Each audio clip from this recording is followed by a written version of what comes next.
bonjour à toutes et à tous, bonjour et bienvenue dans la 5e de couve, l'émission de débat autour du manga. Aujourd'hui, on retourne à la fin du mois d'août 2014. À Besançon, par exemple, on inaugure le tramway. Dans les Pyrénées, on réintroduit des bouquetins en liberté. Et en librairie, on découvre le manga Darwin's Game. 10 ans et 30 tomes plus tard, le manga touche à sa fin avec la publication au début de cette année de l'ultime volume des aventures de Kaname, impliqué bien malgré lui dans un jeu de massacre. À travers la fin de ce manga, on va en profiter pour parler Battle Royale, puis de cette dynamique smartphone jeu de la mort qui ont eu un succès fut un temps. On va bien évidemment parler du déroulement et du contenu de Darwin's Game. D'abord on parlera un peu du tome 1, puis après un peu des tomes de 3, 4 et ainsi de suite. Puis à un moment donné je vais vous prévenir, mais attendez-vous à ce qu'on parle de la fin et qu'on spoil évidemment. Mais ça c'est à la fin de l'émission, pas de réel spoil tant que je ne vous ai pas prévenu. De toute façon il en meurt partout. Donc... Oui, Darwin's Game, donc ça représente quoi en vente, ça représente quoi dans le paysage mangaesque français? Ah, français, mince. Alors parce que j'ai des chiffres mondiaux, mais je sais qu'en 2024 il y avait 10 millions d'exemplaires à travers le monde.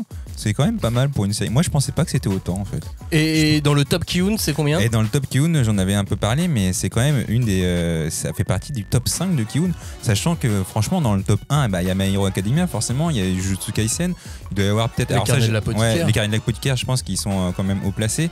Un autre manga que j'attendais pas, mais je crois qu'il y a King's Game. Toute la saga King's Game elle doit être là, et pour le coup là je suis un peu moins fan.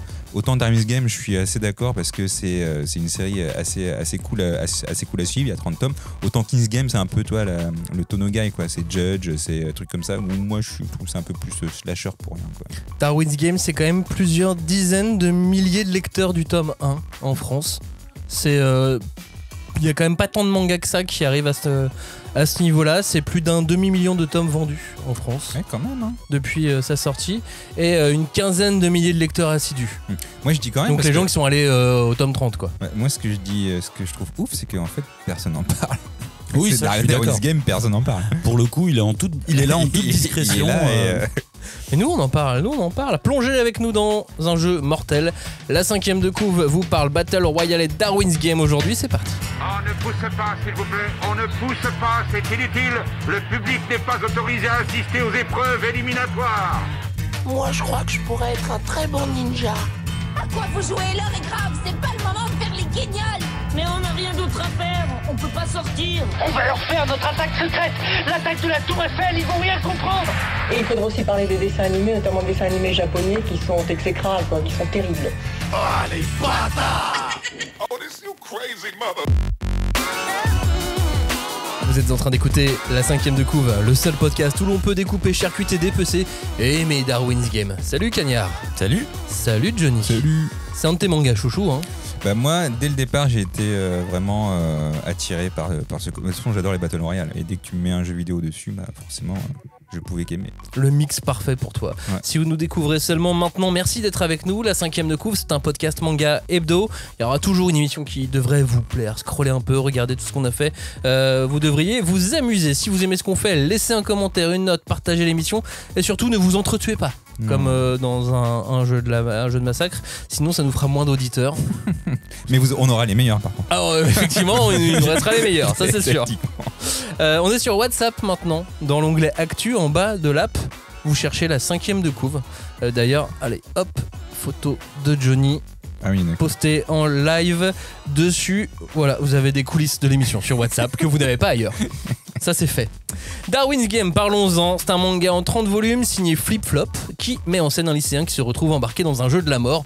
Qu'est-ce qu'on peut dire de plus sur l'histoire? À partir de là, on a vraiment le pitch, on a la base quoi. Bah t'as dit la base. Honnêtement, c'est un pauvre gamin, un lycéen qui va cliquer malencontreusement sur une application en se disant tiens, un nouveau jeu, qu'est-ce que ça fait? Et quand on voit un truc cliquer, bah bien sûr tout le monde clique dessus. Et là, un serpent sort et vous pique le cou, normal. Alors imagine que c'est toi Joe.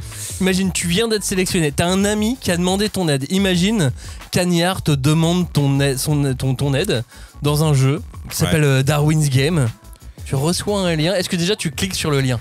Si c'est Cagnard, je pense que je clique. parce qu'il m'envoie souvent des vidéos de Singila ou des trucs comme ça. C'est vrai. Et moi, ça me rappelle mon enfant, je trouve ça cool. Donc je pense que si en plus il a besoin d'aide, je cliquerai. Alors que soyons d'accord, Joe m'envoie un. Enfin, c'est même pas que à moi d'ailleurs. Dans le groupe de la 5DC, on sait très bien que dès que Joe envoie un lien, on clique pas. Tu vois, c'est pas une règle absolue, mais on le sait. Et auditeur d'ailleurs. Oui, voilà. Si vous recevez un message de Joe, ne cliquez pas. C'est un scam. Non, donc moi, en fait, toi, tu perdrais direct. Ouais, bah moi je perdrais. Avec nous, tu perdrais si tu nous demandais de l'aide. Je trouverais quelqu'un, je dirais pour 100 €. Aide-moi, mec. Pour 2 cartes. Pour 2 cartes One Piece, aide-moi. J'ai un trésor que j'ai à récupérer, mais il faut d'abord que tu me donnes de l'argent parce que mon compte en banque est bloqué alors que je suis très riche dans un pays étranger. Professeur Hassan, s'il te plaît. Non, mais moi je suis altruiste, moi j'aide. Ouais, donc tu cliques sur, tu te fais avoir par tous les trucs de phishing, etc. Alors non, j'aide, mais pas dans ce sens-là. S'il y a des fautes d'orthographe, j'aide pas. Ok, mais si c'est Brad Pitt qui t'envoie un message par exemple en disant aide-moi s'il te plaît, aide-moi, je suis à l'hôpital. Participe au jeu et à la cagnotte. Ah, peut-être. Brad Pitt, s'il est en galère, c'est la classe de le sauver. Après, moi, je peux l'aider à hauteur de 80 €, tu vois. Donc ça va pas trop l'aider. Franchement, il s'achète un rein, Brad Pitt, avec 80 balles. 80, ouais, peut-être. Bon, revenons à Darwin's Game, revenons au début de ce manga, qui est donc un manga de Battle Royale. C'est plein de gens dans un endroit clos ou non. D'ailleurs, il y a plusieurs phases dans Darwin's Game, qui doivent s'entretuer et il doit n'en rester qu'un. Alors là, il y a des niveaux de règles qui ont été ajoutés. Pourquoi ça nous fascine autant? Pourquoi on aime tant ça, le Battle Royale? Toi, Joe, qui est fan de Battle Royale, qu'est-ce qui te plaît là-dedans? Ouais, pourquoi ce genre fascine? Alors moi, le Battle Royale, Battle Royale, déjà, c'est un manga à part entière qui s'appelle Battle Royale, et c'est un peu spécial parce que le concept de base, c'était la survie. Et donc, il n'y avait pas de super pouvoir. C'était vraiment le but, c'était juste de survivre. Et je pense que c'est toujours fascinant, justement. Ça fait appel à notre instinct de survie, tout simplement, qui est mis sur le devant de la scène. Et je pense que c'est pour ça qu'on adore ça. C'est qu'on s'imagine penser à chaque fois qu'est-ce qu'on ferait dans leur situation. Je dois survivre. Est-ce que mon instinct de survie va prendre le pas? Est-ce que je suis prêt à faire des horreurs, à tuer mon prochain pour moi rester vivant? Et je pense que c'est ça qui fascine. C'est se mettre à leur place et qu'est-ce qu'on ferait nous. Enfin, moi je le vois comme ça. Est-ce que tu réponds à la question du coup? Quand tu te poses cette question, est-ce que tu y réponds? Ou est-ce que tu te laisses entraîner justement et finalement c'est l'œuvre qui va te permettre de ne pas répondre ou d'y répondre à moitié? Je me laisse entraîner pour voir les situations possibles qui pourraient m'arriver et en me disant en termes de moralité, c'est quoi le plus moral ou le plus amoral? Et je pense que, en tout cas, j'espère qu'au fond de moi, je choisirais le côté bon, le côté bon moralement. Mais j'espère que ça serait ça. Mais malheureusement, l'instinct de survie, ça se dicte pas, quoi. Disons que si ça marche, c'est complètement, je pense, enfin si ça marchait peut-être déjà, je sais pas si, tu sais, moi j'aime bien appeler ça des deathmatch. Je sais pas si un deathmatch qui sort là maintenant tout de suite, je me demande quel accueil il va recevoir après tout ce qui est déjà sorti, on va dire. Et évidemment, ce qui fonctionne très bien avec les deathmatch comme ça, c'est que tu mets des choix moraux très rapidement et du coup ça te permet de rentrer très vite dans la psyché des personnages. Encore, il faut qu'on puisse, nous, en tant que lecteurs, s'identifier un minimum et, comme dit Joe, se dire qu'est-ce que moi je ferais à la place des personnages. Mais pour ça, il faut que tu aies quand même une situation qui est un petit peu crédible. Je pense que Battle Royale est justement un excellent exemple de ça. Tu te retrouves avec ta classe, tu vois, tu te projettes facilement avec le pitch de Battle Royale, quoi. Tu te retrouves avec ta classe, qu'est-ce que tu fais? Là, dans Darwin Game, le truc est un peu plus il est un peu moins centré sur les relations morales que le personnage peut avoir avec d'autres persos, parce qu'il va rencontrer ses amis pendant le jeu. Oui, mais au début il a des amis là, quand même. Oui, il a des amis. Le mec qui doit aider. Qui saute vite quand même, les amis. Malheureusement, et pas de chance pour eux, mais ça c'est dans les premières pages, c'est pas vraiment un spoil, il meurt, quoi. Oui, donc, on est dans un récit qui part du postulat que tu sais ce qu'est un deathmatch. Ouais. Ça arrive tellement vite, il y a tellement pas de contexte au début du Darwin's Game, c'est littéralement, il reçoit un texto, il fait ah ok, je lance et on est déjà dans le jeu. On est en 2014 en France, on a déjà vu Ptoum, on a déjà vu Cage of Eden, on a vu quelques-uns finalement des mangas de ce type arriver. Donc je crois qu'à l'époque ça a été vendu comme un thriller urbain 2.0, un truc comme ça, parce qu'au final on n'était pas on n'avait pas vu de manga tant avec autant de technologie. Et d'ailleurs, je pense que Ki-hoon à l'époque avait joué là-dessus en faisant un concours pour gagner, je sais plus, un iPhone ou un truc comme ça. Et c'était ça qui était un peu innovant, c'est que là, on faisait intervenir directement la technologie, là où Ptoum, par exemple, c'était c'était des bombes, etc. Mais la technologie n'était pas au centre du manga. C'était très technologie, mais technologie inventée, on va dire, dans Ptoum, alors que là, oui, là c'est plutôt actuel, contemporaine. On parle de code de jeu, de jeux que tout le monde connaît, quoi, dans Darwin Game. Et d'apps smartphone, de petits jeux, voilà. Mais d'ailleurs, quand on y repense, mine de rien, c'est Ki-hoon qui a vachement démocratisé ce genre du deathmatch. Et c'est vrai que quand ils l'ont lancé, Judge est de la sortie, je pense. Moi, c'est un titre qui m'a fait beaucoup penser à Mirai Nikki. Je sais pas si Max, je pense que tu vois, un titre de chez Casterman Saka à l'époque, où il y avait exactement ce truc de deathmatch. Il y avait les portables aussi, il y avait les pouvoirs aussi. C'était beaucoup plus court. Moi, j'adorais Mirai Nikki. Il y avait 17 tomes, mais ouais, là, Big Order qui est sorti. Big Order, après. Ah, c'est vrai que c'était bien, Mirai Nikki. J'ai jamais eu la fin. 17 tomes. C'est marrant parce que la fin est. Ah bon en beaucoup de points, c'est un récit qui rappelle. On va dire qu'il y a des parallèles, mais effectivement, non, c'est pas les mêmes, c'est pas les mêmes implications et ainsi de suite. Mais bon, bref. Contexte donc d'une autre époque. Je pense qu'effectivement, comme tu le dis, hein, aujourd'hui, ça n'aurait pas autant d'impact. Même si, tu vois, quand le manga va sortir là au printemps, Dead Account, finalement, on est sur une sorte d'héritier quelque part. Ouais, alors Dead Account, pour le coup, on en a parlé. Là, le prochain s'appelle comment du coup ? Real Account. Non, Real Account c'était avant et Dead Account c'est celui qui arrive. Oui. Et mais c'est parce que mine de rien, Real Account rappelle aussi beaucoup. Il y a exactement ce même principe jeu, technologie nouvelle dans lesquelles on peut tous se reconnaître et récit qui part dans complètement autre chose après. Ouais, c'est plutôt l'exorcisation. Je sais pas si on dit exorcisation, mais. Exorcisme, hein, tu voulais dire. Je savais plus si on pouvait faire le nom comme ça. Non, mais alors t'as le droit, hein, tu fais ce que tu veux. Mais c'est vrai que je pense qu'à cette époque, on part d'un récit du type Battle Royale. C'est d'ailleurs, je trouve ça marrant qu'un genre prenne le titre d'un bouquin, tu vois. Mais je pense que, tu vois, ceux qui connaissent le film Battle Royale, ceux qui ont lu le manga Battle Royale, pour moi, à l'époque, ça reste encore un peu, c'est pas secret, mais il n'y a pas grand monde qui le connaît. Alors que, tu vois, Ki-hoon est arrivé et l'a rendu vraiment mainstream, ce genre, et c'est pas un défaut du tout, tu vois. Mais avec Judge, avec Doubt et compagnie, des séries courtes, avec des high concepts souvent. Bah c'est ça, mais il y a un côté thriller pour jeunes, entre guillemets. Ouais, c'est ce que j'allais dire. Tu sais, tu cherches de la sensation forte, des films d'horreur, des récits comme ça. Et je trouve qu'ils ont parfaitement su saisir ce truc de l'époque et qui se joue à toutes les époques, tu vois, mais d'avoir réussi à rapporter les réseaux sociaux là-dedans, un peu comme l'a fait Tetsuya Tsutsui avec Reset aussi, tu vois. Mais c'est vraiment l'histoire d'un bon moment et le genre qui avait besoin d'exploser, on va dire. Mais tu vois, jusqu'à l'overdose parfois, malheureusement. Spoiler ce qu'il fait dans le manga, mais il y a un personnage, le fleuriste. Je trouve qu'il a tout d'un tueur en série, par exemple, dans les contours. Si tu dois écrire ce personnage, ça pourrait être un tueur en série. Bah, d'ailleurs, il y a je pense que sur ce personnage-là, il y a clairement même une dédicace à MPD Psycho. Il y a vraiment une scène avec une rose enfoncée dans un crâne et tout. Je me suis dit, ça c'est MPD Psycho pour moi. C'est pas une image. Mais bon, bref, peu importe. Revenons au tome 1. Kaname se fait donc avoir dans le jeu, il devient participant, un combat commence et il se retrouve contre Banda Boys. Banda Boys, c'est un mec déguisé en panda qui essaye de le tuer.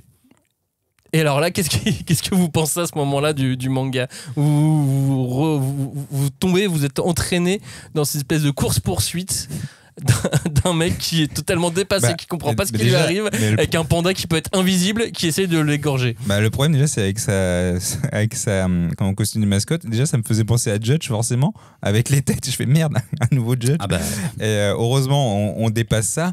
Mais moi, c'est clair que ça m'a donné le ton en me disant, dès le départ, on te dit, on annonce la couleur, les gens vont mourir. On n'est pas là pour rigoler, ça marche pas comme ça. On n'est pas là pour faire kikoulol. On arrive, il y a un couteau, le mec est invisible, il veut tuer tout le monde et il arrive à tuer des gens. Et on comprend tout de suite, l'avantage de ce combat, c'est qu'on comprend tout de suite que c'est un jeu extrêmement dangereux. Il n'y a pas de graduation, c'est tout de suite. la vie ou la mort.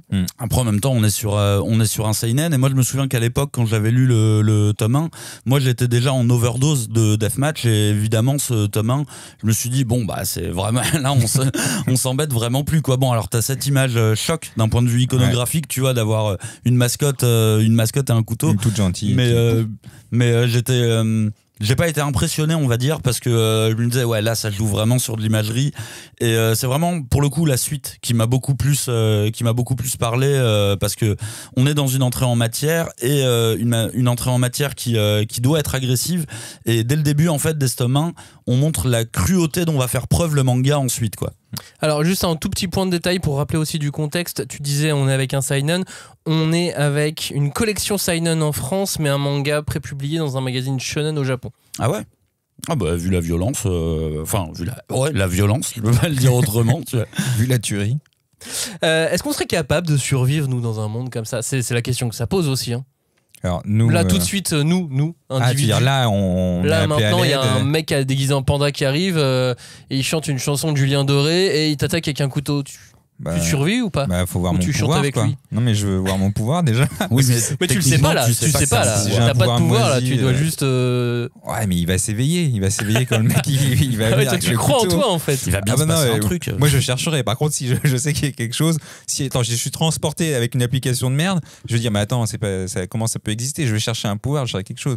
Je pense t'as lu trop de mangas en fait. En vrai avec tout ce que j'ai lu, tout ce que j'ai vu et tout ce que j'ai dans ma tête, je chercherai un moyen de survivre, soit je sais pas, une barre de fer, un katana, il y a toujours des katanas qui se pointent un peu partout. Non mais je pense que j'essaierai, ouais. Je me dirais pas, tiens, je vais mourir.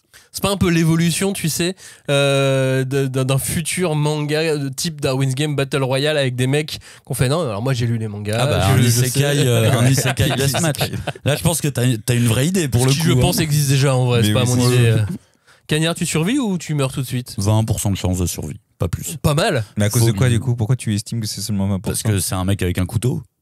Et que moi j'ai pas de couteau sur moi. Tu peux courir déjà, non ? Oui, mais tu sais, je suis myope donc si je le vois pas en plus. Non, mais il est invisible, mais.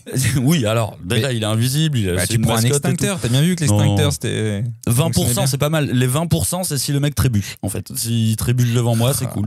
Ouais, t'es sur une patinoire. Et je vais le filmer sûrement après. Tu parlais de pouvoir dans Darwin's Game, il y a donc des sigils. C'est le nom des pouvoirs, de la compétence, des super pouvoirs des individus. Toi, tu le dis comment ? Sigil. Sigil. Ouais, mais après, je me suis jamais Moi, posé j'ai la lu question en sigil. fait. Mais pourquoi le gui ? Parce que ça sonnait mieux. Mais tu dis pas une girafe, non ? Non, mais je sais pas, ça sonne mieux un sigil qu'un sigil. Mais ça veut dire que dans Final Fantasy, vous avez des guilds ? Bah bien sûr. J'ai jamais joué à Final Fantasy. J'ai dit Gilles, moi. Ok. Toujours dit. Ok. C'est-à-dire que vous dites GIF ? Non, je dis gif. Et ben voilà, Moi, où on en est. Allez, je l'écris. Mais je dis girafe aussi. Hein. Okay, je dis pas une girafe, mais je dis une guitare. Il y a plein de gens qui disent GIF. Mais est-ce qu'il y a des gens qui disent girafe ? Peut-être, ma fille. ma fille oui. dit girafe. Les enfants de moins de 5 ans alors. Ça compte. Bon, revenons au sigil. C'est quoi ? En quoi ça consiste ? Comment on peut expliquer ces pouvoirs ? C'est un pouvoir qui se déclenche du coup dans le manga. Tu comprends que c'est de manière assez aléatoire et tu ne sais pas sur quoi tu vas tomber, et que du coup à l'image de Battle Royale où tu peux te retrouver avec une mitraillette et tu peux te retrouver avec une poêle pour d'autres, là t'as des sigils super puissants que tu maîtriserais rapidement et d'autres sigils qui sont un petit peu claqués, voire au début comme le héros tu ne sais pas que tu as un pouvoir et donc juste tu tentes tu la tentes à la main quoi. En tout cas, les sigils correspondent à la personnalité d'une personne et on peut avoir qu'un sigil. Bon, après, on apprend les détails plus tard pour les autres. Bah oui, à la fin du manga. Mais là, on reste sur le début, on n'en sait rien. Comment on peut le décrire du coup, le sigil de Kaname ? C'est un pouvoir lié à ta personnalité. Non, mais lui, le sien, il fait quoi ? C'est un pouvoir de copie. De tout ce il peut copier des choses qu'il a vues, donc des armes, des choses assez simples. Il peut pas au début en tout cas, il peut pas copier il faut qu'il connaisse plus ou moins et qu'il comprenne le fonctionnement de l'objet qu'il veut reproduire. Genre on imagine un flingue, il faut qu'il l'ait démonté pour qu'il connaisse les pièces et qu'il le recopie quoi. Et pour ceux qui n'ont pas encore lu le manga et qui seraient tentés de le lire, par exemple d'autres pouvoirs qu'on voit au début ? L'invisibilité, mais il est naze. Il est naze, ça dépend de ce que tu veux en faire. C'est un chasseur de nouveau. Ouais. C'est lui qui est naze. Le pouvoir de Shuka, on le voit direct, je me rappelle plus. Oui, on le voit direct. Elle manipule tout ce qui est fil, finalement, autour de ses mains. Donc, mais il y a de tout, vraiment dans les pouvoirs, il y a de tout. Il y a des gens qui volent, il y a des gens qui ont des pouvoirs. Il y a des gens qui sont détecteurs de mensonges. Ouais, voilà, il y a des gens qui sont détecteurs de mensonges. Il y a des pouvoirs classiques comme contrôler l'eau, etc. Mais l'avantage du héros, c'est que dès le début, avec un pouvoir comme ça, tu sens qu'il y a un truc avec, tu vois, qui va pouvoir faire vraiment des choses très cool. Et l'auteur se sert très bien de ce pouvoir dans la suite du récit. Mine de rien, il le fait jamais évoluer. Il fait évoluer l'intelligence du héros avec son pouvoir. Et ça, c'est toujours assez cool dans un manga. La suite du récit, justement, tome 1, mise en place. Tome 2, quelques affrontements. Tome 3 et 4, on a un vrai premier... deathmatch avec les bracelets à récupérer, avec des premiers antagonistes qui ont l'air en tout cas d'être des antagonistes puissants. Oui, et puis là c'est à l'échelle. Avant c'était la précédente épreuve était à l'échelle d'un bâtiment. Là c'est dans un quartier, quartier, et là tu comprends que ça va être vraiment le bordel, quoi. Même s'il reste bloqué dans un bâtiment tout le début. Oui, mais ça c'est à cause du fleuriste, bâtard. On arrive donc au tome 3, 4, 5, je sais plus exactement quand est-ce que ça s'arrête. Donc là, il commence à découvrir ses pouvoirs. Chacun se découvre, chacun se montre. On rencontre pas mal de personnages. Ça s'enchaîne pas mal, hein, le nombre de personnages qu'on découvre là sur le début du manga. Puis on découvre des psychopathes aussi. Clairement, là, on tombe toujours dans la surenchère de tarés en fait, qui ont des super pouvoirs et qui les exploitent pour faire pas des choses bien, quoi. Ouais, je suis d'accord. C'est vrai que ça va très vite au niveau des personnages secondaires, en tout cas qui arrivent.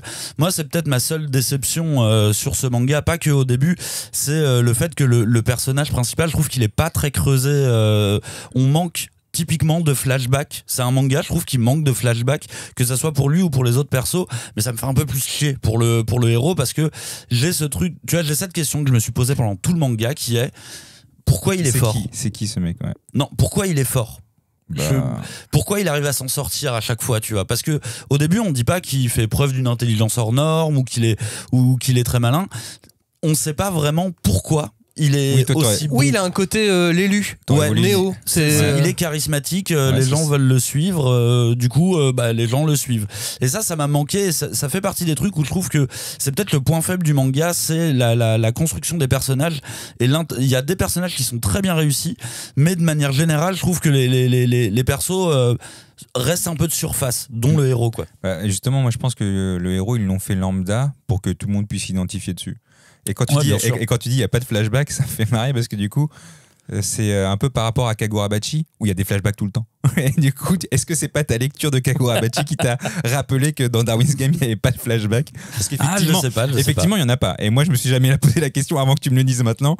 Et maintenant que j'ai réfléchi, je fais oui. Non, mais parce que vous savez, les flashbacks, c'est un élément hyper important de la construction du récit. C'est toujours là qu'on apprend et qu'on s'attache vraiment au personnage. Avant le début de l'histoire, on ne sait rien de ce mec. On sait même pas s'il y a des mec lambda. Non, mais on sait même pas s'il y a des parents. Je vous propose de continuer cette discussion un peu plus tard dans l'émission quand on passera en moment spoil. Et je vous poserai une autre question. En attendant, revenons sur Kaname à ce moment-là. Il monte en puissance, il commence à avoir des réactions que les autres n'ont pas, des réactions, on va dire, pacifiques dans un jeu de la mort. Altruiste. Alors, c'est ce qu'on attend d'un personnage principal dans un jeu de la mort, hein, c'est que ça soit pas un bâtard comme les autres. Ouais, mais on attend qu'il soit pas trop niais non plus. Oui. Ouais. Et pour le coup, on peut pas dire que c'est un personnage niais. Il a des moments niais, mais il y a quand même des reveals où t'es là genre ouais non, il blague pas quand même. Hein. Ouais, carrément. Dans un de ses premiers combats, quand il se sert de la matraque électrique pour gagner le combat, voilà, là tu vois qu'il est quand même assez malin. Tu fais voilà, c'est pas un gros naze qui va devenir très fort. Il est déjà quand même un minimum doué, et c'est comme ça qu'il l'explique avec le fait qu'il vive seul. Donc, tu vois, dans la tête du lecteur, il vit seul, donc il est débrouillard et ainsi de suite. Effectivement, ouais. Puis en plus, il a un scooter et tout. Il voulait une moto. Ils sont potes. Et puis alors là, on arrive sur le moment gaming du manga, la création de la guilde, la création des Sunset Ravens, des clans. Voilà, en quoi ça consiste? Comme un jeu vidéo, comme un MMORPG, comme tout ce qu'on veut. Les faibles se rassemblent, oui. Bah, en même temps, quand tu dis est-ce qu'on rejoint plutôt, est-ce qu'on fait un jeu solo ou est-ce qu'on fait un guild ou un clan, bah forcément, moi je pense à tu fais un clan direct parce que c'est le genre de jeu où de toute façon, si t'es solo, c'est soit t'es trop fort, mais au bout du compte, bah au bout d'un moment, comme t'es trop fort, tout le monde va se liguer contre toi, donc t'es dans la merde. Soit t'es trop nul et bah tu seras une cible facile. Donc dans tous les cas, il faut que tu trouves un clan pour être sûr de pas trop te faire tuer. Mais moi, clairement, dès que je suis dans un MMORPG, ok, j'aime bien jouer en solo, mais le but d'un MMORPG, c'est d'être avec des gens. Donc, bien sûr que tu vas être avec un clan. Et là, clairement, le jeu te force à être haut dans le classement pour avoir des points, pour être riche ou tout ce que tu veux. Mais en même temps, il te force aussi à collaborer avec des gens. Le jeu de Shibuya, ça servait juste à ça. C'était trouver des partenaires avec qui tu peux t'entendre et collaborer pour gagner. Et c'est le but, à mon avis, qui va un peu plus loin, mais on le verra plus tard, quoi. Oui, parce qu'à ce moment-là du jeu, on ne sait pas quel est l'objectif du jeu. On ne sait pas si c'est un jeu qu'on peut finir. On sait juste que ton but dans le jeu, c'est de ne pas mourir. Ouais. Déjà, en bon but, hein, de base. Bien. Mais après, il y a la carotte du si t'as des points. T'as de l'argent. Ouais, t'as beaucoup d'argent. Beaucoup. Le truc des clans qui marche bien dans ce manga, c'est que autant t'as les personnages que le héros va rencontrer qui vont devenir ses amis, quasiment sa famille narrative, on va dire. Mais d'un autre côté, t'as ce terme de clan qui fait que dès le début, les trahisons sont possibles. Tu vas te mettre avec des gens que en fait tu n'apprécies pas plus que ça, mais là t'as besoin d'eux. Et ça, du coup, je trouve que ça rajoute une espèce de tension supplémentaire parce que il y a clairement des personnages, dès qu'ils arrivent, tu dis bon, quand est-ce qu'il va trahir, tu vois. Voire eux dans leur tête, ils savent déjà qu'ils vont trahir. Et je trouve que c'est assez bien géré ça, de pas avoir fait un truc uniquement amitié. C'est un récit qui se base beaucoup sur la trahison et donc des twists scénaristiques, et ça permet d'avoir un très bon rythme dans le manga au final. Moi, je déteste rejoindre les guildes, les clans dans les jeux vidéo.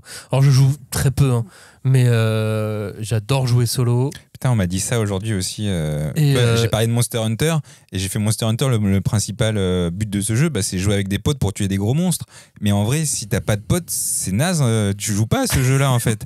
Et y en a moi, je joue pas à ce jeu-là, par exemple. Il y en a plein qui le font en solo, hein, parce qu'il y a des IA qui viennent t'aider, mais ça perd tout intérêt. Mais moi, les seules fois où je rejoins des guildes dans des jeux, c'est quand il y a des hauts faits ou que je peux gagner une monnaie virtuelle ou un truc comme ça si je rentre dedans. Mais il y a ça tout le temps maintenant. T'es obligé. C'est pour ça, en vrai, t'as tellement d'avantages à être regroupé que ne pas l'être, bah, tu te tires une balle dans le pied, moi, je trouve. Mais après, il faut parler avec les autres, il faut collaborer, il faut jouer avec d'autres gens. Alors ça, je peux comprendre, c'est chiant. J'étais avec des Anglais pendant un moment quand je jouais à Final Fantasy XIV, mais il me faisait assez bien marrer. Du coup, alors je parlais seulement sur mon clavier, hein, j'étais pas en TeamSpeak ou quoi, mais en vrai, en fonction des gens que tu trouves, effectivement, c'est pas Jojo. Moi, j'ai jamais fait partie d'une guilde. Pourquoi? Bah, t'es comme Max, je sais pas comment vous le dire. C'est pas que j'ai jamais su qu'on pouvait, mais genre j'y ai jamais pensé. Mais Monster Hunter, j'en ai acheté un. Ouais, mais t'as pas le principe de Monster Hunter qui est de collaborer avec tous tes potes pour tuer un gros monstre. Bah non. Toi, tu veux être solo. J'ai jamais fait partie de guilde. D'accord. Ok. Ce soir, je fais ça. Non, en tout cas, pour moi, j'avoue que ça va un peu à l'encontre. Quand t'es un jeu avec plein de joueurs, il faut jouer en équipe parce que c'est le but du jeu et je trouve que c'est plus fun de jouer avec d'autres gens, quoi. Bon, là en tout cas dans Darwin's Game, ils n'ont pas le choix parce que sinon, encore une fois, vaut mieux ne pas mourir, donc vaut mieux monter un clan. Les Sunset Ravens, on se retrouve donc avec plusieurs clans, un jeu de la mort et donc un shonen tactique, un manga tactique. Ah bah complètement, c'est là que ce manga se différencie parce que je répète deathmatch depuis le début, deathmatch, mais en fait c'est pas vraiment un deathmatch. On est plus sur un mind game à la Death Note, tu vois, où il faut réfléchir plus vite que l'adversaire, il faut réfléchir pour connaître son pouvoir et je trouve que c'est assez intéressant parce que il prend justement le contre-pied des massacres qu'on peut avoir habituellement dans ces deathmatchs, et on part vraiment sur un affrontement à la fois tactique et en même temps avec des super pouvoirs, et du coup ça c'est vraiment une partie que j'ai bien aimée dans le titre. Après, j'avoue, le côté stratégie, ça me rappelle ce super banger qui est Bugle Call, que tout le monde connaît maintenant, et j'avoue que si Bugle Call était sorti en même temps que Darwin's Game, bah, il aurait été dans la merde, Darwin's Game, parce que Bugle Call fait ça mieux. Je trouve aujourd'hui. Darwin's Game, l'avantage c'est que ça joue sur le côté gamification, le côté jeu, classement, armes SS, pouvoir SS ou je sais plus quoi. Mais c'est vrai qu'il y a des trucs où tu te dis, par rapport à aujourd'hui, c'était moins complexe à l'époque, je trouve. Alors, SS, c'est SS, dans le jeu vidéo. Oui, non, mais c'est les niveaux classement. Il y a le niveau A, niveau B, par exemple, c'est pas top, niveau A, et quand c'est au-dessus de A, c'est S, et quand c'est au-dessus de S, c'est SS. Tu pouvais pas dire double S. Ah, mais on peut plus rien dire aujourd'hui, en fait. Moi, je parle de gamification, il y a des triple S ou triple A, et c'est des trucs qui existent, j'y suis pour rien, les gars. On a passé la moitié de cette émission, donc le manga continue. À partir de ce moment-là, à partir du moment où il y a la guilde, où il y a le clan, il y a donc une guilde adverse. À partir du moment où les hates arrivent, ça commence à être plus psychologiquement violent, je pense. Ouais, parce que tu comprends au début que les clans, c'est des gens qui s'entendent bien ou qui ont des pouvoirs qui sont bien complémentaires. Là, avec les hates, on a déjà beaucoup plus un truc d'emprise avec une espèce. Enfin, c'est pas un gourou, mais c'est le gourou, c'est une thématique qui reviendra plus tard. Mais je trouve que t'as déjà la première émanation du chef de meute qui impose son avis à tout le reste des membres du clan. Et je trouve que c'est intéressant ce truc de il y a toujours un alpha et l'alpha doit imposer aux autres ce qu'ils ne font pas dans le clan du héros justement. Et à partir donc de ce moment-là, je vous propose de spoiler puisque si vous voulez ne pas en savoir plus sur la suite du manga, une fois que les hates apparaissent et une fois que les batailles de clans se mettent en place, vous pouvez arrêter l'émission à ce moment-là et puis on se retrouve dimanche et puis la semaine prochaine pour parler de plein d'autres mangas. Mais là, on va spoiler. Voilà, je vous laisse. On va essayer de faire des spoils gentils. On va essayer de faire du spoil gentil, mais on est obligé à un moment donné aussi de dire que une fois que la partie avec les hates se termine, une fois que ça c'est résolu, on change d'univers dans ce manga. Ouais, c'est ça. En fait, c'est comme à partir du 17, à peu près la moitié de la série, ça devient beaucoup plus global. Là, on a le but du jeu, plus ou moins. Et clairement, c'est un peu compliqué de ne pas parler de cette partie-là parce que c'est un des points forts du manga où le deathmatch se transforme à juste survie de l'espèce humaine, en fait. On survit de l'espèce humaine. À partir de ce moment-là, on a les dimensions parallèles, on a les multivers. En fait, l'intégration du multivers, ça y va. Alors, il a pris un cric pour que ça puisse rentrer dans le manga. Et il a poussé et il l'a mis dedans. Mais au final, ça devient l'enjeu. Enfin, pas l'enjeu, mais ça devient un ingrédient essentiel plus que le deathmatch en lui-même, quoi. Oui, bah au final tout tourne autour de ces dimensions parallèles après. Et c'est vrai qu'on perd un petit peu ce truc du match derrière. Mais comme tu dis, en même temps, le récit il part vraiment dans autre chose. Il part vraiment dans de la science-fiction après. Comme tu dis, survie de l'espèce. Il y a ce truc où par contre les pouvoirs continuent à se développer. On a perdu cette partie jeu, mais par contre, au contraire, les pouvoirs sont de plus en plus développés, de plus en plus puissants aussi, évidemment. C'est vrai que ça passe au forceps. Après, je pense que c'est un twist. C'est pas un twist facile, mais c'est un twist un petit peu logique. Si tu veux te donner du temps encore en maison, tu vois, te dire bah il y a des univers alternatifs et du coup dans tous les univers on joue au Darwin's Game et c'est du coup un Darwin's Game oui, géant, non, du quoi. coup, mais... Oui, enfin, oui et non. Oui, non. Mais justement, j'avoue que quand on est passé sur la survie de l'homme et le côté SF parallèle, bah, j'ai trouvé ça trop bien, mais avec du recul, je me dis, c'est à partir de là qu'on a perdu un peu l'essence même du Darwin's Game, quoi. Les stratégies, les pouvoirs, etc. Bon, bien sûr, on en retrouve toujours, tu l'as dit, les pouvoirs, ils évoluent, et même jusqu'au dernier tome, mais on s'est un peu, tout ça, c'est un peu noyé au détriment de l'explication de l'objectif global du Darwin's Game. On se focalise moins sur les combats, moins sur les pouvoirs, et c'est un peu dommage, mais en même temps, bah, heureusement, sinon on aurait été un peu dans un nouveau Bleach. Toi. Mais il est parti sur un truc très compliqué, mais pourquoi il est parti sur... Enfin, qu'est-ce qui l'a emmené sur ce truc très compliqué ? Je pense qu'il l'avait en tête dès le début, bah oui, parce sûr, que... ce qui se passe avec les hates, c'est que son pote Yota se fait kidnapper et tuer. Ouais, découpé sous morceaux, torturé sous ses yeux. En gros, il avait 2 potes, et ben là, il n'y en a plus du tout. Là. Et il pète un câble Là c'est le switch vraiment c'est le moment, du héros où maintenant la scène est assez cool d'ailleurs où tu comprends que voilà maintenant il va se permettre d'être cruel, chose qu'il ne faisait pas jusque là, mais là maintenant il va commencer à être cruel avec les gens qui ont été cruels envers lui quoi. Mais c'est à ce moment-là qu'il met en place la règle du pas de combat à Shibuya. Oui. Qui commence à devenir un vrai chef de clan et tu comprends très vite que lui ce qu'il veut imposer c'est une espèce de paix de paix entre les gens qui ne veulent pas forcément jouer au Darwin's Game parce qu'il y a plein de gens qui ne veulent pas forcément y participer. Et puis lui son but c'est d'arrêter le Darwin's Game. Mais oui c'est ça.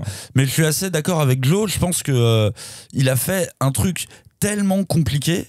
Et il l'a tenu en plus son truc compliqué jusqu'à la fin que il avait vraiment besoin de tout ça pour expliquer tout ce qu'il avait à expliquer de son univers. Là sans parler de l'ultime fin du tout dernier tome mais juste parler des 28-29 derniers enfin 28-29 tomes on a quand même les mondes parallèles, les monstres / êtres des autres mondes parallèles, des prophétesses d'autres mondes, des gens qui ont d'autres pouvoirs, qui ont d'autres visages, qui ont d'autres qui ne sont pas des humains à proprement parler. On va toucher aussi à des thématiques qui sont tout autres, avec les réfugiés, avec le village des réfugiés du Darwin's Game, etc. On y met plein de choses quand même là-dedans, je trouve. Mais moi j'ai l'impression que c'est ce qu'il voulait raconter, vraiment, que c'est la partie qui l'intéressait le plus peut-être de son manga, parce que encore une fois la partie par exemple téléphone portable, elle a quasiment quitté le manga dans la deuxième partie du récit, tu vois. Parfois ils font tiens j'ai plus de batterie, tu vois, mais en vrai on s'en fout mec, t'es dans un univers parallèle, pourquoi tu me parles de batterie? Même finalement les flics au début, tu vois. Mais oui. Il y avait l'enquête. Est-ce que ça va rester ça?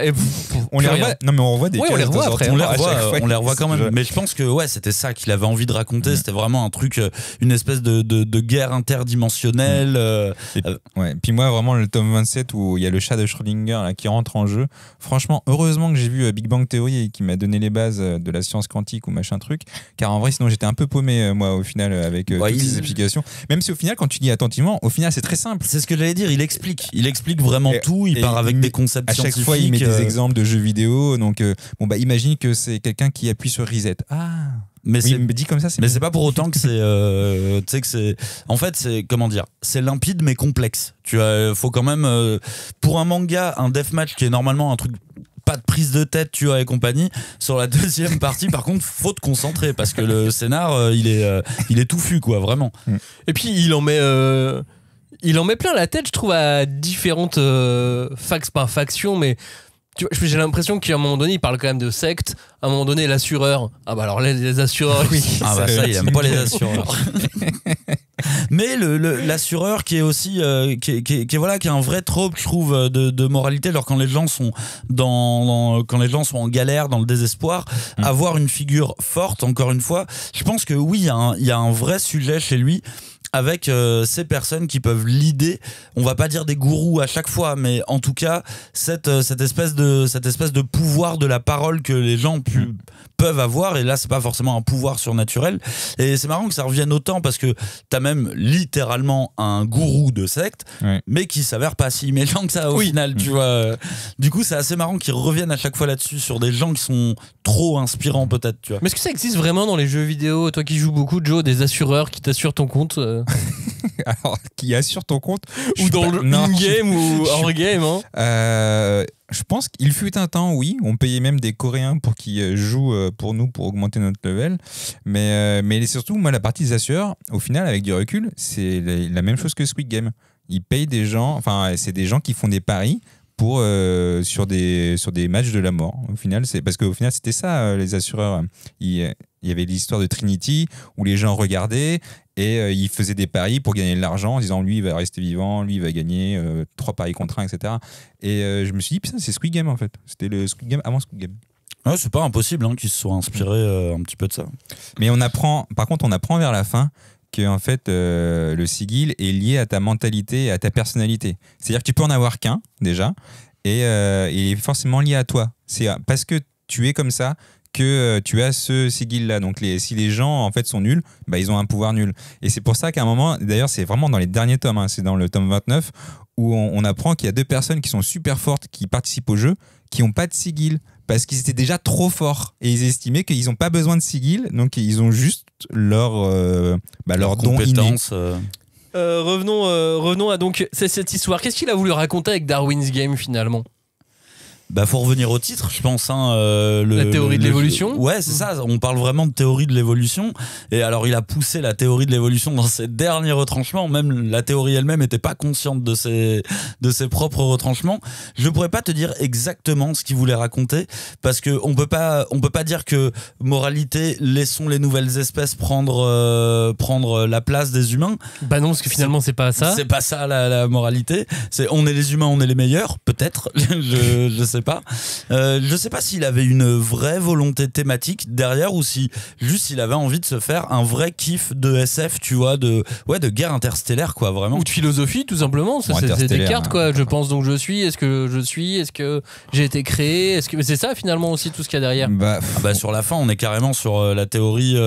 Bon, arrivons maintenant à la fin, avant que tu continues ta phrase, arrivons à la fin du manga. La grosse révélation. La grosse révélation, le tome 30. Tu peux continuer de parler. La théorie dans laquelle on vit tous dans une simulation. J'étais assez surpris sur la fin, parce que finalement, il donne une vraie réponse à la question qui crée tous ces mondes parallèles, alors que moi, je pensais qu'il allait faire une réponse floue, un peu évasive, genre à la manière d'Inception ou Shutter Island, tu vois, genre la toupie, elle continue de tourner, mais on sait pas. Et alors en fait, là, c'est les corbeaux. En fait, non, quoi. La vérité, c'est que tout ça... C'est créé par des corbeaux. C'est juste une histoire de quelqu'un ou quelque chose, une entité supérieure, on sait pas, qui joue aux Sims.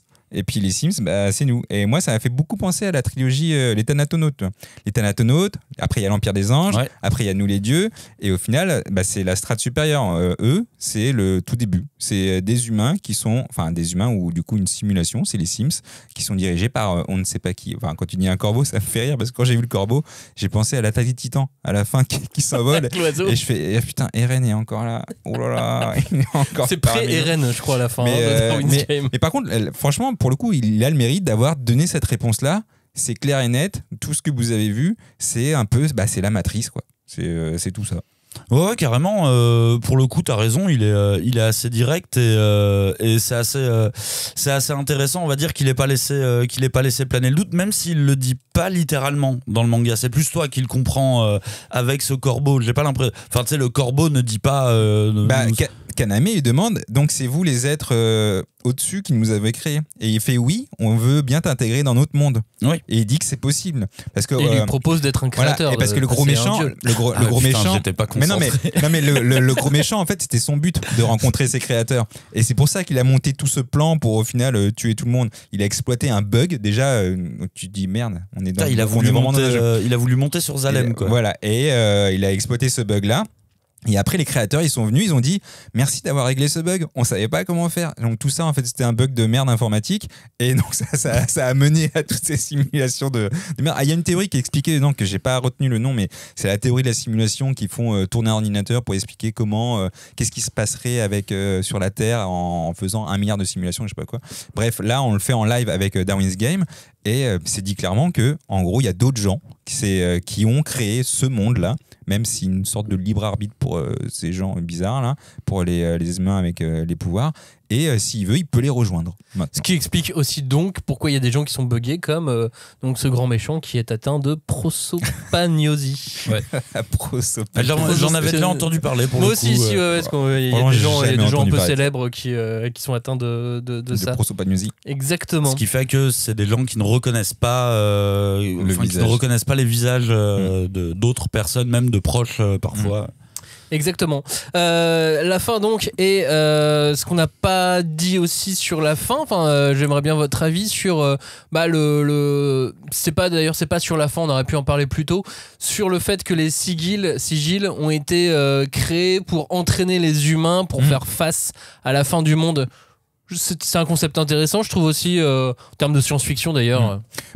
C'était aussi... Alors, les sigils ont été créés pour ça, mais c'est surtout un moment où il explique, son but, c'était de mettre en place des règles qui te faisaient choisir forcément un choix moral.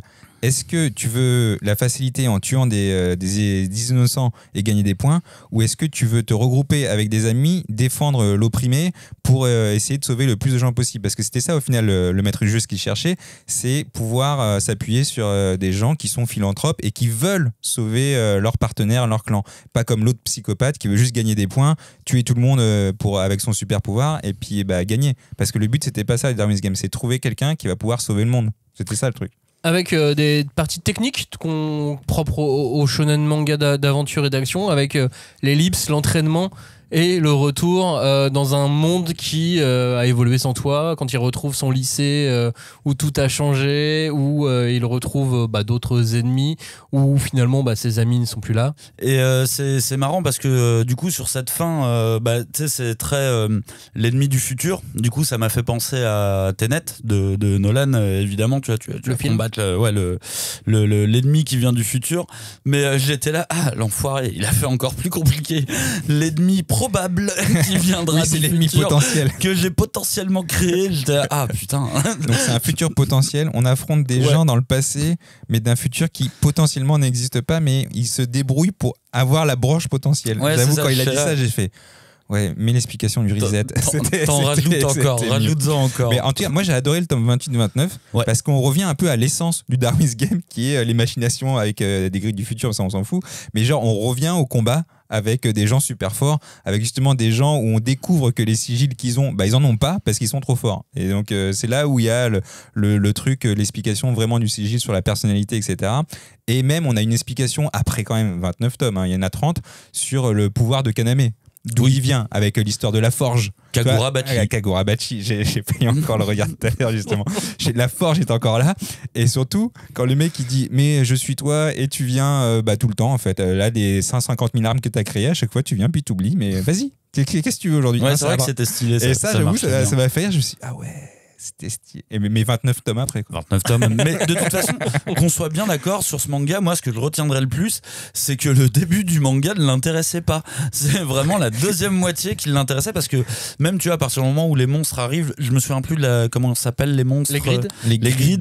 Tu vois, de manière logique, normalement, dans un manga, t'as les grids, comme t'as les holos dans Bleach, mais ils doivent se personnifier au bout d'un moment. Ça peut pas être juste des créatures, sinon tu sens un petit peu moins le danger. Faut que ça devienne des personnifications, et ces personnages arrivent et ils sont trop stylés. C'est vraiment, ça marche bien à ce moment-là dans le manga. Et t'es là, putain, si t'avais pu commencer ça depuis le début, ça aurait été beaucoup plus simple quand même.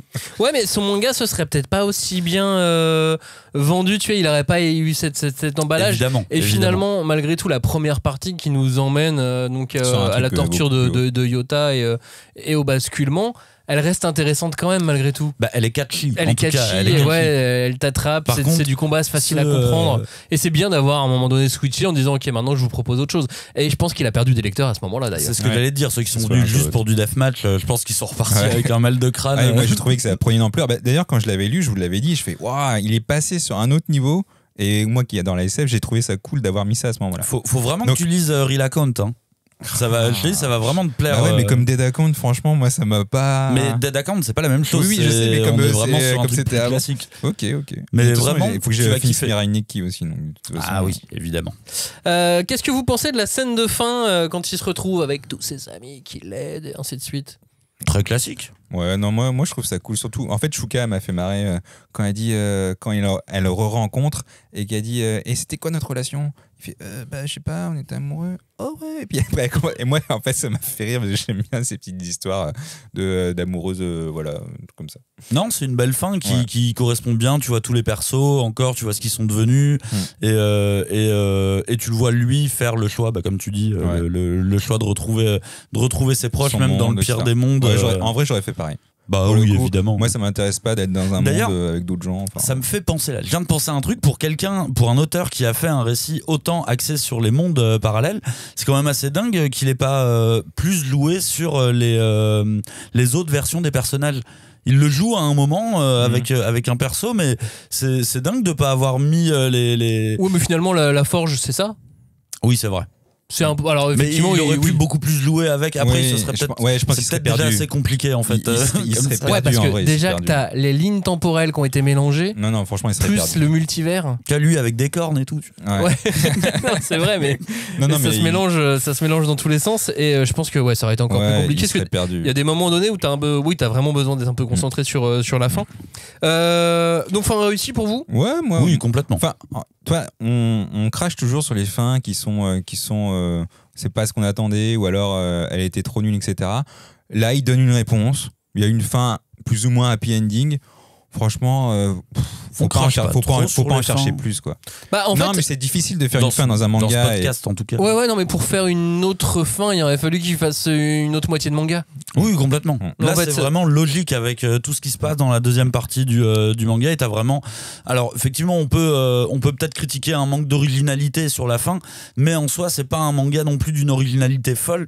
Du coup, pour moi, tout est logique et tout va vraiment à la bonne place au bon moment, quoi.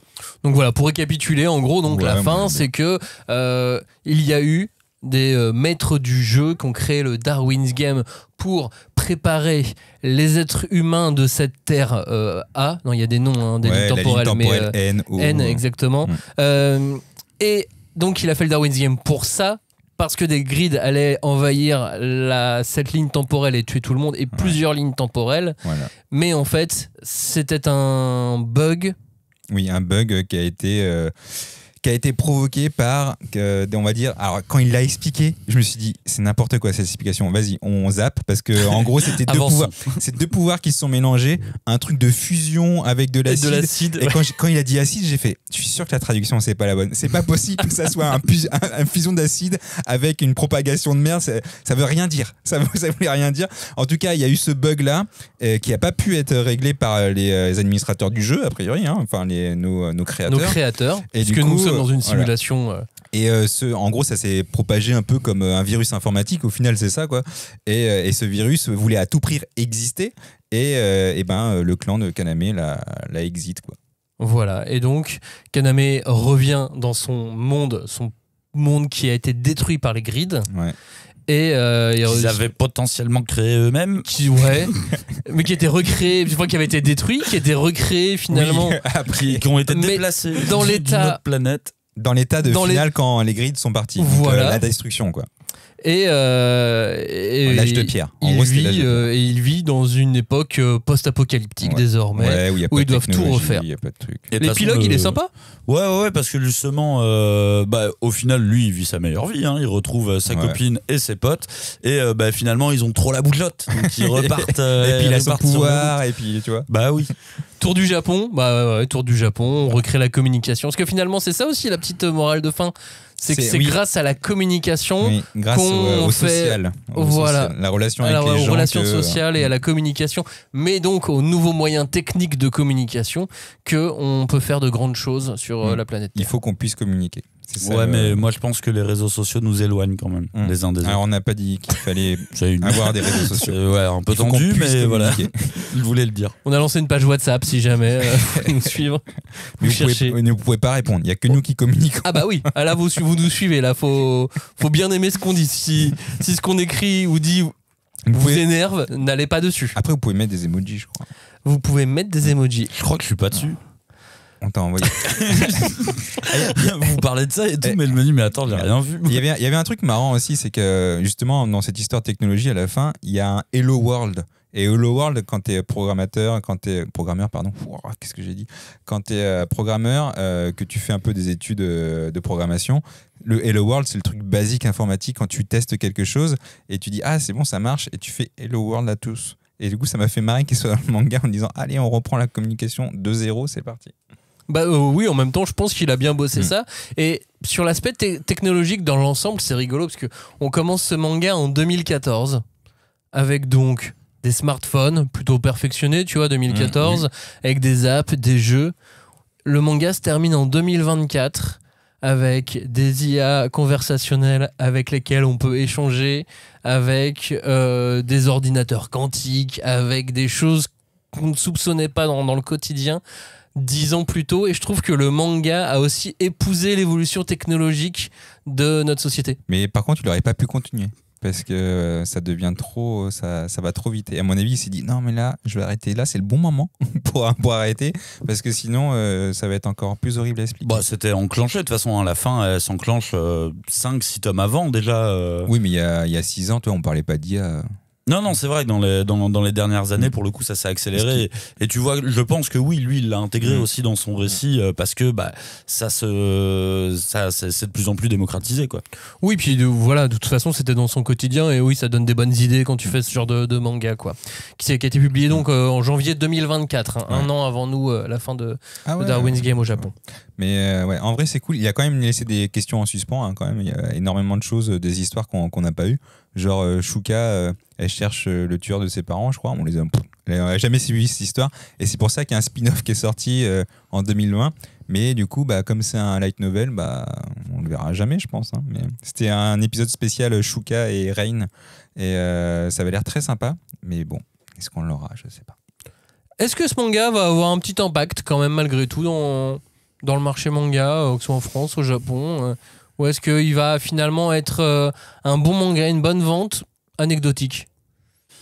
Ou est-ce que ça peut faire partie des choses qu'on cite en disant tiens, ça c'est le genre de manga où il y a eu un gros switch au milieu, où on est parti d'une base un petit peu Battle Royale pour à la fin arriver sur un récit de science-fiction je pense que malheureusement non, il va pas laisser une empreinte indélébile parce que il est arrivé après trop de titres, je pense. Et du coup, comme tu dis, on a le Battle Royale qu'on peut citer Battle Royale directement. Je pense que Judge, pour le coup, a beaucoup plus fait parler et même dans l'imaginaire des gens, tu vois, avoir les têtes comme ça. Et derrière, de toute façon, il y a Squid Game qui est arrivé. Donc, à partir du moment maintenant où tu veux parler d'un récit comme ça m'étonnerait pas qu'on appelle ça un Squid Game dans pas longtemps, tu vois, un Squid Game-like ou je sais pas quoi. Et celui-ci, je pense que si la sortie avait été décalée peut-être de 4-5 ans, je pense que c'est lui qui aurait l'idée les deathmatch, mais là il est arrivé malheureusement un peu trop tard pour laisser, tu vois, quand j'en ai parlé autour de moi, les gens voyaient mais confondaient beaucoup avec King's Game pour le coup. À cause du nom, comme Maxime qui se trompait avec Darwin's Incident. Mais je suis assez d'accord avec Cagnard. Je pense pas qu'il reste dans les annales. À mon avis, on en parlera dans les mangas oubliés 11. Et il va falloir attendre un peu, à mon avis. 11 ou 15. Et nos enfants en parleront. Non, mais j'ai parlé à quelqu'un aujourd'hui qui fait j'adore les mangas oubliés, peut-être parce que je suis vieux. Je fais oui, ça, mais là on a tout fait, hein. Je pense qu'il n'y en a plus qui sont vraiment maintenant il y en a eu il y a 10 ans qui sont déjà oubliés. Je pense que je parlerai de Darwin's Game dans la prochaine. Allez, on le note. Non mais effectivement ça sera compliqué, même si pour moi ça reste un bon manga et franchement j'ai pris énormément de plaisir à le lire. Il y a trop de choses qui passent devant pour la populace, tu vois. J'ai trouvé la comparaison en fait, c'est con, c'est le Mirai Nikki de notre époque, tu vois. Mirai Nikki c'est un peu oublié mine de rien, il y a quelques gens qui s'en souviennent encore, mais voilà, je pense qu'il va avoir un petit peu le même mais parce que Mirai Nikki c'était les téléphones à clapper, qui a mais ça, en fait à part le Battle Royale, il n'y a pas 15 000 séries, tu vois, derrière, il y en a pas en fait, j'ai l'impression qu'ils sont vraiment restés dans le temps sur les deathmatch, tu vois. Est-ce que vous allez jouer différemment maintenant que vous avez lu Darwin's Game? Enfin, je joue pas beaucoup déjà et je me perds à chaque fois que je joue. Alors j'ai une pote qui dans ses jeux met un point d'honneur à essayer de ne tuer personne. Donc imaginez, on joue à GTA, il faut pas qu'on écrase les gens, il faut pas qu'on tue les innocents, il faut pas. Et j'ai fait ça doit être long, mais c'est très dur. Très dur. Genre, elle a dû saigner le jeu pour en arriver à faire ça quand même. Quand t'écrases sans faire exprès, tu fais oups, désolé. Ça me rappelle moi quand je jouais à FIFA avec mes potes, notre jeu c'était de baisser le niveau d'arbitrage et de blesser toute l'équipe adverse. C'était ça le jeu.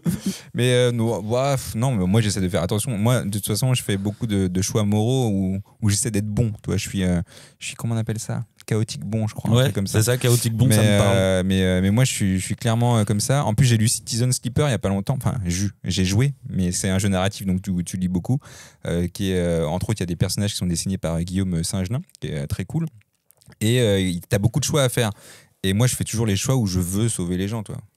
Mais clairement, non, moi, je joue normalement. Je suis plutôt bon. Darwin's Game, c'est partout en librairie. 30 volumes, c'est signé Flip Flop aux éditions Kiun.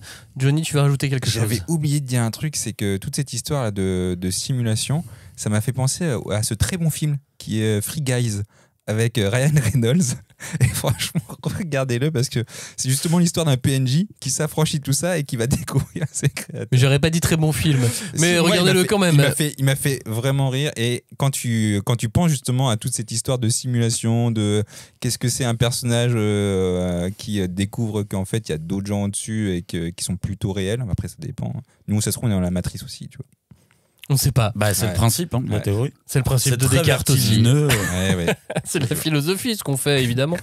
Bref, la semaine prochaine, on se retrouve pour parler de confort, Plaisir. plaisir, lecture, Plaisir de numérique, lecture. livre, Hentai. bague. On va parler de bague, Bague. de lecture. D'accord. Oui. Merci de nous avoir écoutés. Darwin's Game, donc je l'ai dit, édition Kiyun, 30 volumes. Je crois qu'on trouve encore le tome 1 en Ouais, il est petit pas- prix. Franchement, il n'est pas en arrêt de com. Donc à mon Ah non, avis- non, mais en petit prix, Ah, tu sais, oui. pour les 20 ans. Si tu veux dire comme Assassination Classroom. Dans l'esprit, À 3 sauf euros. que c'est pas la même maison Sauf qu'il est d'édition, mais toujours oui. pas là. Tout à fait, exactement. Merci de nous avoir écoutés. À la semaine prochaine ou à dimanche. Ciao, salut! Salut. Salut.